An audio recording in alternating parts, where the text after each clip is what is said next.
வணக்கம். எங்கள் ஆத்து மாமாவை வரைச்ச 10 லிட்டர் பால் வாங்கிட்டு வர சொல்லியிருக்கேன். எதுக்குன்னு கேட்குறல, பால் பாயசம் பண்ணுறதுக்கு தான். வீட்டில் விசேஷமானு கேட்குறல, ஆமாம் வீட்டில் விசேஷம் தான். என்ன விசேஷம்னு கேட்டேன்னா, எங்களுடைய ஆளுநர் ஆர்.என். ரவி தமிழ்நாடு கொடுத்த ஃபைல்ஸுக்கெல்லாம் கையெழுத்து போடலை அப்படின்னு சொல்லிட்டு உச்சநீதிமன்றத்தில் போய் கேஸ் போட்டு கையெழுத்து போடாத ஃபைல்ஸை சட்டமாக நிறைவேற்றி எடுத்துகிட்டு வந்திருக்கு இல்லையா தமிழ்நாடு அரசு. திமுக அரசுன்னு சொல்லணுமா? சொல்லணும் தான், மனசு வர மாட்டேங்கிறது. தமிழ்நாடு அரசுன்னே சொல்லிக்கிறேன். தமிழ்நாடு அரசு சட்டமா நிறைவேற்றி எடுத்துட்டு வந்திருக்கு இல்லையா? அது எப்படி மாநில உரிமையெல்லாம் பிஜேபி டெல்லியில இருக்கும்போது நீங்க எல்லாம் பேச முடியும்? இப்போ மாநில உரிமை பாதுகாப்பதற்காக திமுக அரசு சட்டத்தை எல்லாம் நிறைவேற்றி எடுத்துட்டு வந்திருக்கு இல்லையா உச்ச நீதிமன்றத்துல போய். அந்த சட்டங்கள் எல்லாமே செல்லாது அப்படின்னு சொல்லிட்டு எங்க பிஜேபிக்காரர் ஒருத்தர் மெட்ராஸ் ஹைகோர்ட்ல கேஸ் போட்டிருக்கு. மே மாசமாச்சே, நீதிமன்றம் விடுமுறையில இருக்கும்னு நினைக்கிறேல. எங்களுக்குன்னா எது வேணாலும் திறக்கும்.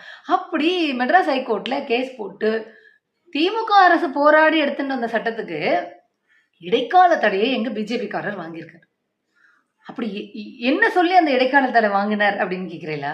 திமுக அரசு கொண்டு வந்த சட்டங்கள் எல்லாமே அரசியலமைப்பு சட்டத்துக்கு எதிரானது அப்படின்னு வாதாடி இடைக்கால தடையை வாங்கியிருக்காரு. நம்புற மாதிரி இல்லைல்ல. இதெல்லாம் பல நூற்றாண்டு கால நூல் தந்திரம். அதெல்லாம் உங்களுக்கு புரியாது. இப்படி சட்டத்திற்கு நாங்க தடை வாங்கிட்டோம்.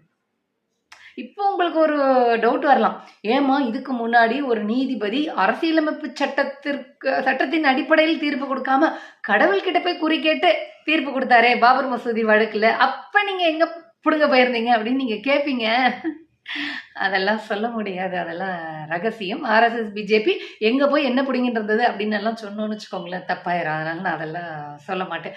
ஸோ நூல் அரசியல், நூல் தந்திரம் அப்படிங்கிறதெல்லாம் பல நூற்றாண்டு காலமாக செஞ்சுட்டு இருக்கோம். அதெல்லாம் உங்களுக்கு புரியவே வாய்ப்பு இல்லை.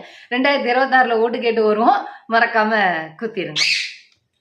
அதிமுக பாஜக கூட்டணி தமிழ்நாடு அரசுக்கு கல்விக்கு துறைக்கு கொடுக்க வேண்டிய 2200 கோடி ரூபாயை இன்னும் கொடுக்காம வச்சிருக்கே, தடுத்து வச்சிருக்கதே, பறித்து வச்சிருக்கிறதே, இதெல்லாம் நியாயமானு கேட்குறோம்.